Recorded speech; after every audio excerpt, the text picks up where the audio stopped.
শাহবাগে সব ধর্ম ও বর্ণের মানুষ ঐক্যবদ্ধ হয়ে সাম্য এবং মানবিক মর্যাদা সম্পন্ন দেশ গড়ার শপথ নিয়েছে সব ধর্ম, বর্ণ, শ্রেণী ও পেশার ছাত্র জনতা। শাহবাগ মোড়ে একতার বাংলাদেশ নামক একটি অরাজনৈতিক সংগঠনের উদ্যোগে সম্প্রীতি সমাবেশ থেকে তারা এই শপথ গ্রহণ করেন। সমাবেশে বিভিন্ন ছাত্র সংগঠন, সামাজিক সাংস্কৃতিক সংগঠনের নেতারা যোগ দিয়ে সম্প্রীতি প্রকাশ করেন। তারা বলেন, যতদিন দেশ থেকে কুচক্রী মহল বিতাড়িত না হবে ততদিন তারা পাহারায় থাকবে।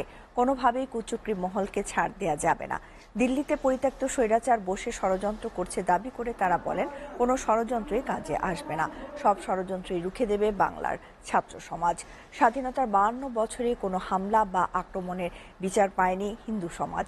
তাই নতুন বাংলাদেশে সকল ধর্মের মানুষ একসাথে বসবাস করবে। সবাইকে নিরাপদে বসবাস করার নিশ্চয়তা সরকার দেবে।